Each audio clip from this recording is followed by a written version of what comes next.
انظر كيف نبين لهم الآيات ثم انظر أنى يؤفكون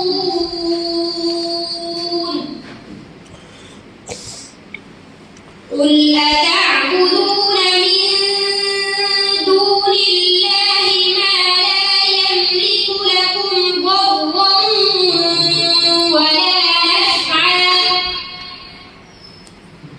والله هو السميع العليم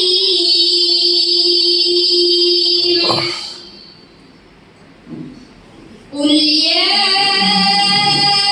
أهل الكتاب لا تغلوا في دينكم غير الحق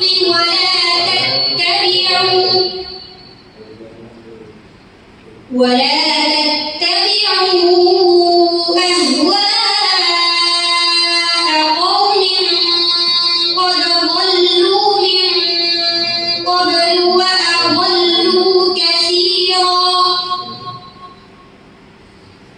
وأضلوا كثيرا وضلوا عن سواء السبيل لعن الذين كفروا من بني إسرائيل على لسان داود وعيسى بن مريم ذلك بما عصوا وكانوا يعتدون كانوا لا يتناهون عن منكر فعلوه لبئس ما كانوا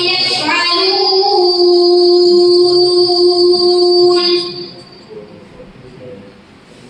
ترى كثيرا منهم يتولون الذين كفروا لبئس ما قدمت لهم أنفسهم أن سخط الله عليهم وفي العذاب هم خالدون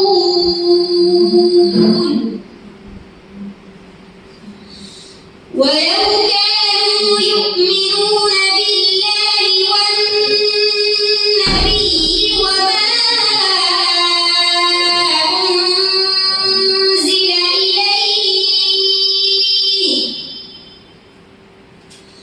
وما أنزل إليه ما اتخذوهم أولياء ولكن كثيرا منهم فاسقون. اقرأ بقوله تعالى أعوذ بالله من الشيطان الرجيم وبدا لهم سيئات ما كسبوا وحاق بهم ما كانوا به يستهزئون وبدا لهم سيئات ما كسبوا وحاق بهم ما كانوا به يستهزئون فإذا مس الإنسان ضر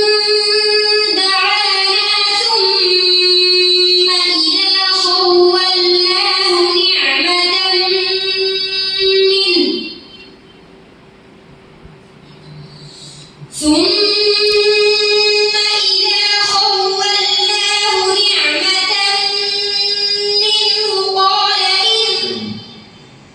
فإذا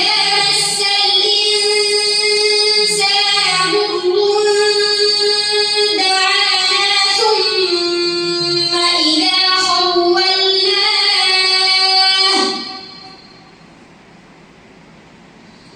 ثم إذا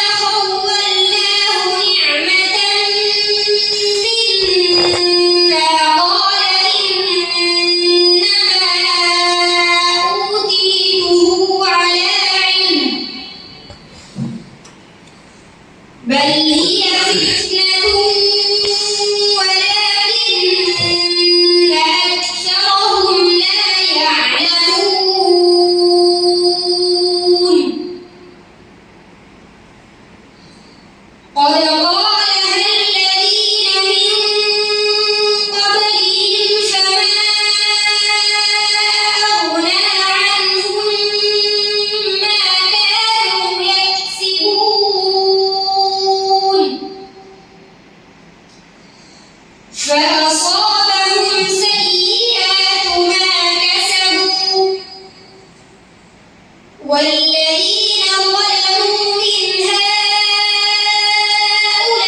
هؤلاء سيصيبهم سيئات ما كسبوا وما هم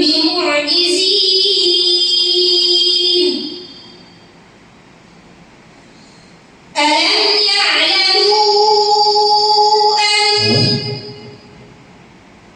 أولم يعلموا أن الله يبسط الرزق لمن يشاء ويقدر إن في ذلك لآيات لقوم يؤمنون قل يا عبادي الذين أسرفوا على أنفسهم لا تقنطوا من رحمة الله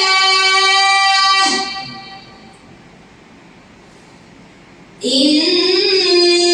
الله يغفر الذنوب جميعا إنه هو الغفور الرحيم. حسبك إن شاء الله.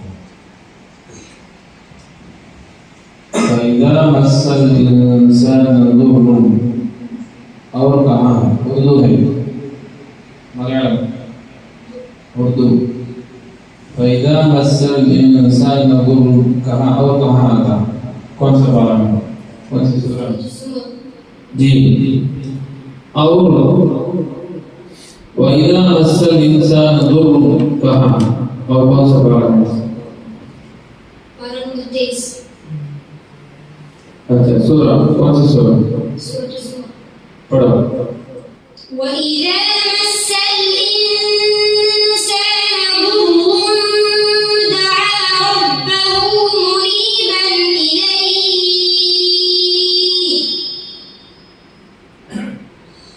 منيبا إليه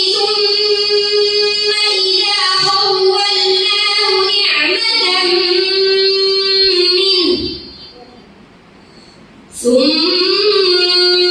إذا خولناه نعمة منه نسي ما كان يدعو إليه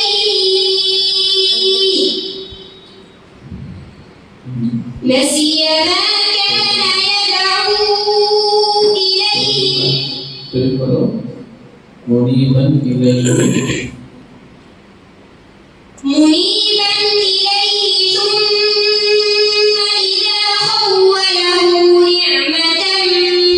منه نسي ما كان يدعو